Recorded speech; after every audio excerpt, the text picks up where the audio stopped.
Strike up the band and get ready to swing, because we're about to take you on a sentimental journey through the history of making music. We'll check out a piano that was parachuted to the troops in World War II, a self-playing harmonica that was all the rage during the time of the flappers, and even a guitar that was made to withstand the icy cold temperatures of Antarctica. Music is something that everybody can really relate to, whether or not they play an instrument. We've all kind of grown up listening to our favorite music. We can all relate to that as specific memories, and I think music really just enriches our lives on a core level. So put on your dancing shoes. You're going to have a rockin' and rollin' good time with the collection, Making Music.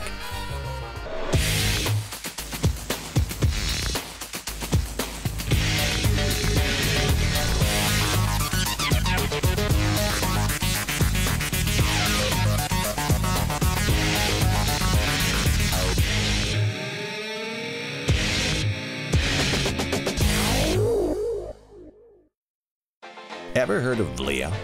What about a theremin? They're both instruments of great importance, and they help shape the songs you grew up with. Wealth TV was recently able to visit the Museum of Making Music in sunny Carlsbad, California for a first-hand look at music from the turn of the century on. Our guide was BJ Morgan, Marketing and Promotions Manager at the museum. Welcome to the Museum of Making Music in Carlsbad, California. We're going to take a quick walking tour today and explore all the different innovations, the popular music of the time period from the 1890s to the present day, and what it was like to be in the retail store on the manufacturing side of the music products industry. It'll be an interesting story. Things we take for granted, the radio for instance, and things we laugh at as old-fashioned, like a record player, were decades away from creation in the late 1800s. Music, however, was still a vital part of the society.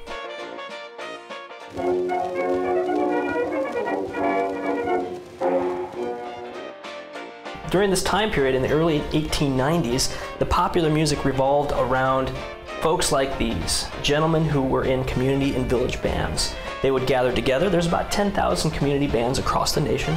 They would gather and play their different instruments. They weren't always full-time musicians. Some of these gentlemen may have been candlestick makers, butchers, and bakers, like the popular nursery rhyme, but they all gathered together to play popular music of the day. One man that heavily influenced music in that time period was the March King, John Philip Sousa. He conducted a number of, and wrote a number of different marches, band music, and instruments that were appropriate. One innovation that we'll take a look at, the sousaphone, was named after John Philip Sousa. His music was recognized by the driving oompa of the sousaphone, the driving bass tones.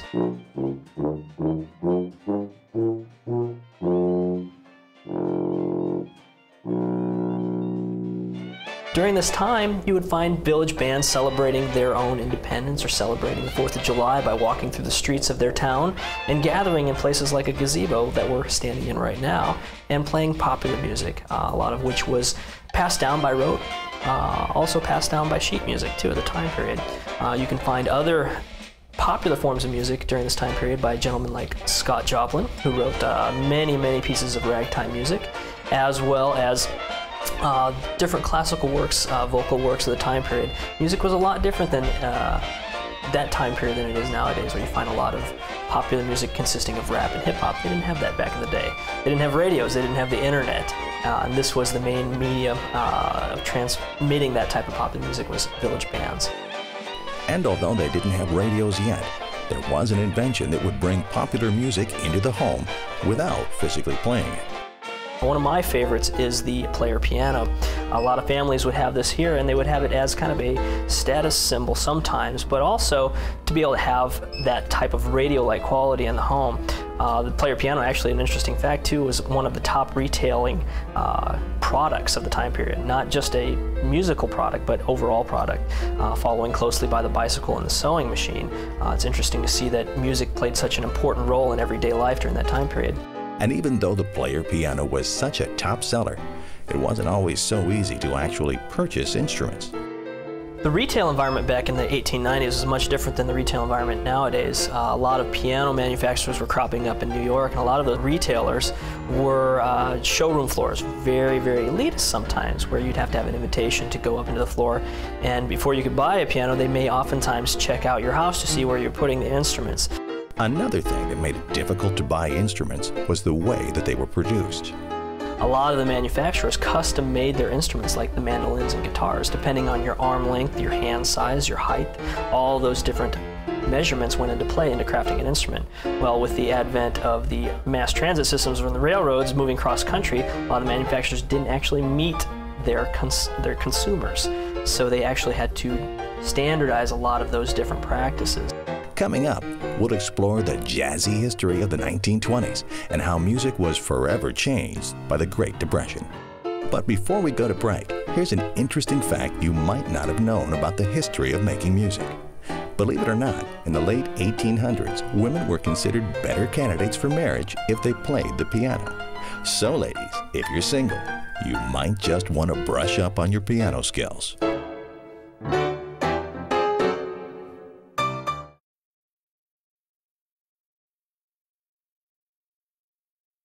Welcome back to The Collection, Making Music. As we said before break, instruments from the turn of the century were manufactured in a much different way than they are in the present day. They were tailored to the individual. Each instrument was truly unique in sound, shape, and appearance. And one of the best examples of this is seen in a string instrument company by the name of Howe Orm. We have the good fortune of having one of our resident experts be able to explain that to us and help put that exhibit together. Hi, I'm Rick Turner. I'm a guitar maker and guitar repairman with a great love of vintage instruments, and these are one of my passion, instruments by the Howe Orm Company of Boston circa 1895 or so. They're very significant to us as guitar makers because they have a number of features that are very unusual, not the least of which is this, what they call the longitudinal belly ridge, this swelling of the top. It almost makes it like an arch-topped instrument. It makes the instruments very, very strong to the string pull, while at the same time they're very lightweight. Another unusual feature is that they have a tilting neck, so the action can be adjusted by a player at any time. The action can go up or down depending on the strings and the style that you want to play. Strangely, the Howe Orm Company has been almost ignored by music historians. Whether that's because they are simply overlooked or that they don't fit into the traditional history is unknown. They do have a loyal following, however, by musicians in the know. George Harrison of the Beatles even picked up a Howe Orm mandolin in the late 1990s. They made a number of different styles. They made them from fairly simple. Down here we have an all mahogany back and sides with fairly simple detailing, on out to some that were quite elaborate, like where are the really fancy? Here we go. Solid mother of pearl fingerboard, solid abalone shell fingerboard. These were very expensive instruments for the day too. Some of the more innovative features of the guitars are being used today in the most unfriendly of locations. This is a guitar that I made for Henry Kaiser to take to Antarctica. He got a National Science Foundation Artist-in-Residence grant to go compose music in the worst climate in the world. And so I used the Howe Orm neck joint, which would allow Henry to adjust the action of the guitar for whatever conditions he was seeing and playing in there. This has some other things that was very robustly built with very old growth wood that would be stable at minus 60 Fahrenheit. So this guitar is called Miss Antarctica. As the manufacturing of instruments changed with the times, so did the culture behind the music. One featured performer that really changed the face of music was this gentleman right here in the middle, Louis Armstrong. Played the trumpet and introduced a really radical concept of the time period, improvisation. He would play flourishes and he would play scales and everything that nobody had ever heard of. A lot of jaws dropped during this time period. Between 1910 and the late 1920s, optimism soared. everyone in America seemed to be making music, or at least dancing to it. Jazz and early big band music contributed also to dance craze. Vernon and Irene Castle really helped introduce that one with the Big Apple and the Foxtrot, and a lot of the different dances became popular during this time period as well. And because of higher wages and a shorter work week, the retail side of music also took off. A lot of the retailers were developing different ways of merchandising and drawing attention to their wares. This has a lot to do with the success of the department stores. And a lot of music makers would open full-line stores where you could find all different types of instruments, not just specialty instruments like pianos or guitars and whatnot. And you would actually have a lot of those folks finding more success with these stores because consumers felt like they were invited to come into the stores and purchase different products. A lot of those products we have between ukuleles, banjos, and one of my other favorite instruments, the roll monica too, which consisted almost like a player piano type of roll and featured a wax paper cylinder that you could perch on this metal object, and you would take a reel and spin it and play a song that was one of many different pre-arranged melodies. It was a very neat instrument. Kind of took the same ring as the player piano that we saw earlier. Up next, from World War II to the baby boomer generation, America's love of making music crescendoed in the decades to come. But before we go to break, here's something you might not have known about the history of making music. In the early 1900s, one of the most popular dances was called the turkey trot, and it was done to fast ragtime music. It created quite a stir. The Vatican denounced it as being offensive, and 15 girls were even fired from their jobs when they were caught dancing on their lunch break.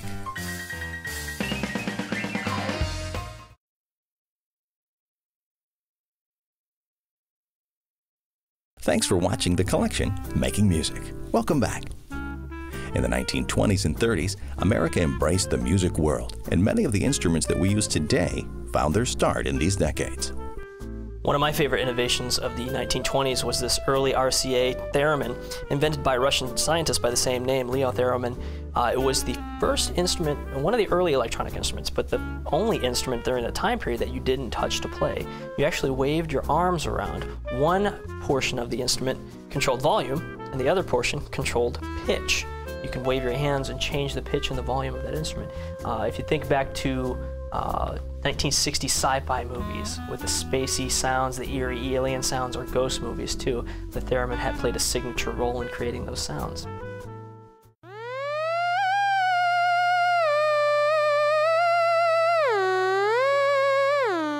In the 1930s, Southern California guitarist George Beecham, there was a quest for sound, and it was one of the early innovations with the electromagnetic pickup that really led to the successful development of a pickup that could be applied to a regular guitar to help increase the volume of the sound. Rickenbacker's innovation with the pickup was one of the first commercially successful applications. They put it into a Hawaiian guitar, which is not quite as glamorous as today's modern guitars, but it was a Hawaiian guitar that if the string was plucked, it would vibrate in this electromagnetic field, and that electromagnetic field turned that vibration into an electrical impulse, which would be used in an amplifier to create a louder sound. And that was kind of the beginnings of the first electric guitar.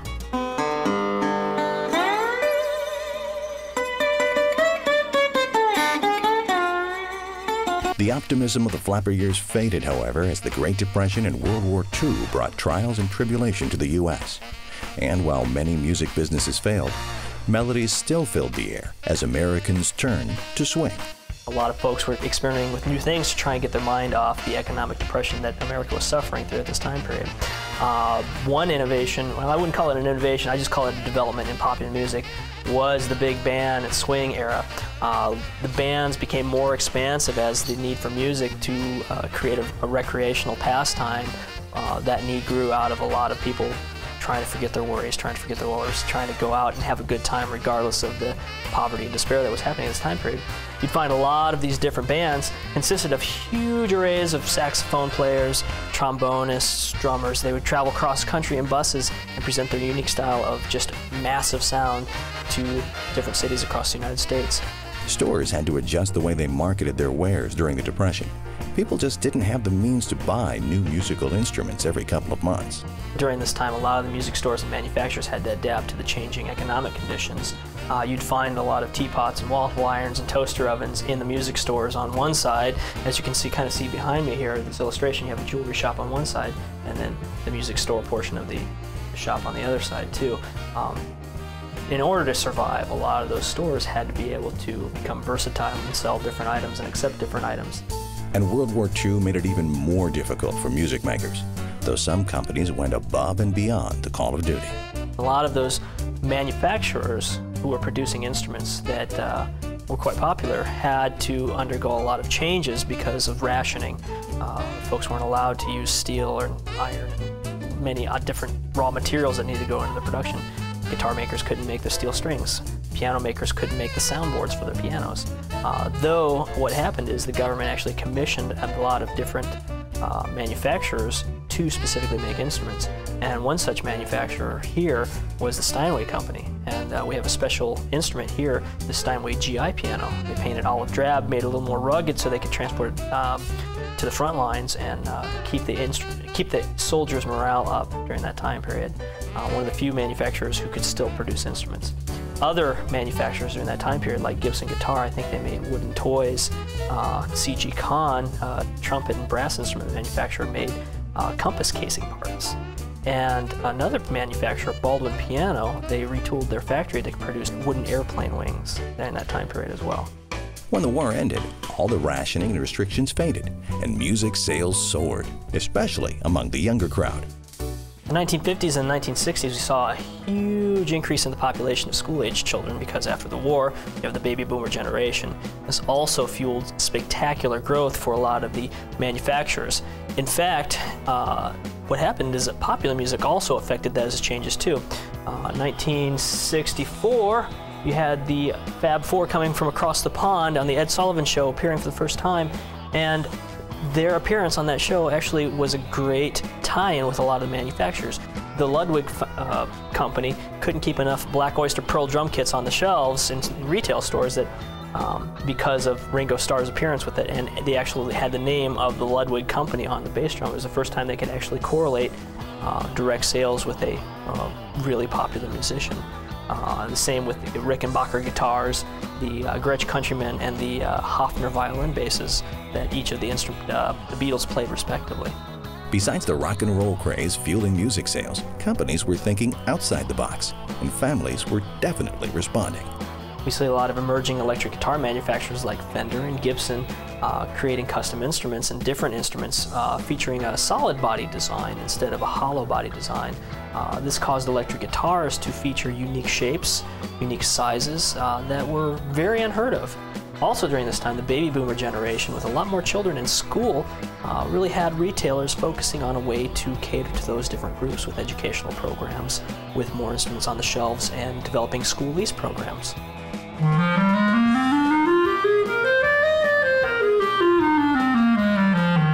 Up next, we'll head into the modern world of music and explore some very important electronic instruments. But before we go, here's another fun fact you might not have known about the history of making music. The Guinness Book of World Records says that the longest song title ever created was by Hoagy Carmichael in 1946. The title is, now get ready for it. I'm a cranky old Yank in a clanky old tank on the streets of Yokohama with my Honolulu mama doing those Beto Beto, flat on my Cedo, Hero Hero blues.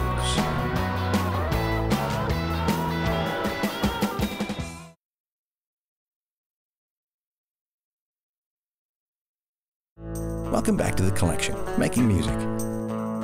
Let's go back to the 1950s. Many manufacturers were improving their instruments, innovating and fine-tuning to perfection. Innovations in the 1950s included electronic instruments like the Wurlitzer electronic piano, the classic Fender Rhodes, which this is a portable instrument, those massive instruments. And then one of my favorite instruments, it's not really an innovation, but it's just one of the ones I like to point out.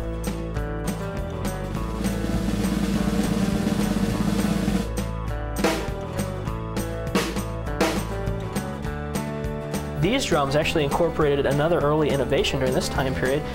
We see the Remo synthetic drum heads. Early drum heads were made out of animal skin. not fun for the animals, and definitely not fun for the musicians that played them, because different temperatures and climates often contributed to either the expansion or the contraction of these drum heads, which made it impossible, well, really hard to keep them in tune. Remo and a scientist by the name of Munchnick came up with a DuPont synthetic skin that actually withstood a lot of the weather adaptations. You know, a lot of the different changes in weather. It didn't matter if you got them wet, and they held their tone a lot better and were a lot more durable than the standard animal skin heads. As the decades changed, so did the music industry. Technology started influencing the instruments and the inventions. From 1970 to 1989 represents a pretty big change in the music products industry, one that went from instrumental sales, French horns and trumpets, to that of technologically related sales like synthesizers and keyboards. The main reason for that was a lot of the companies, the small retailers, were being bought up by big conglomerates that really didn't know how to run music business, and sometimes drove these companies into bankruptcy. We see a lot of the innovations involved technology, which really kind of helped reinfuse the industry with new life, with electronics and with keyboards that emulated different sounds and synthesizers. You could actually have a whole new array of artistic creativity. One such gentleman that comes to mind is Robert Moog. Bob Moog was instrumental in a lot of the development of the synthesizer. He and Don Buchla, one of his competitors in the early 60s, developed a same concept that we saw in the theremin, one that takes frequencies and you can control it with a keyboard, something that everybody recognizes instead of waving your hands around in the air. A few of his innovations, like the Mini Moog, became popular with rock and roll bands because of their diverse sound and their unique sounds. Another such instrument that had an assortment of sounds literally at the musician's fingertips was a keyboard that you just might recognize. The Yamaha DX7 was instrumental in a lot of the sounds that it created. Now you could have a piano player that maybe just knew how to play piano, but wanted a trumpet sound or a different type of sound. With a lot of these synthesizers that emulated those sounds, you could now have a vast array of orchestration, and if you only had skills as a piano player to be able to accomplish that. The developments in this era led to the technology we rely on heavily today, MIDI. That stands for Musical Instrument Digital Interface, and computers and electronics use it to make music. It was a protocol for instruments to actually talk to one another, to communicate. The early inspiration, one of the inspirations credited with this was Don Lewis's Leo, the live electronic orchestra, which we see here in this plexiglass case. Don was an electrical engineer, and he constructed this instrument with the help of several other folks from several different electrical components to be able to have many different sounds at his fingertips. Before this instrument, a lot of the synthesizers of the day were monophonic, meaning you can only produce one type of sound. So in order to have accomplished a different orchestra of sounds, Don would have to hire several different players, one to create the flute sound, or one to create the drum beat, or different guys to do different things. But he went off on his own and created an instrument that was capable of having all those different sounds at his fingertips.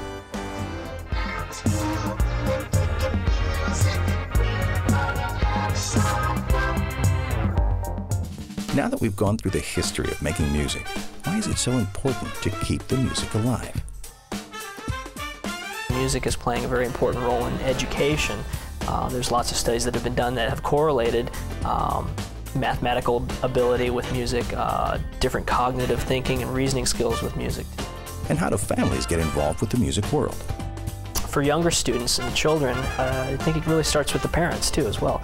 Parents who are encouraged by music and get musical on their own, be it joining a chorale group or a community band, have the potential to really encourage their kids to start music. Their school band programs. I think it really comes down to finding the opportunity and having the desire. It's not easy at first, because sometimes making music, can be seen as difficult, but it's really not once you get into it. I think just having their own encouragement and their own motivation to do it, and realizing that it's not impossible to do. Jazz great Charlie Parker once said, "Music is your own experience, your own thoughts, your wisdom. If you don't live it, it won't come out of your horn." They teach you there's a boundary line to music, but man, there's no boundary line to art.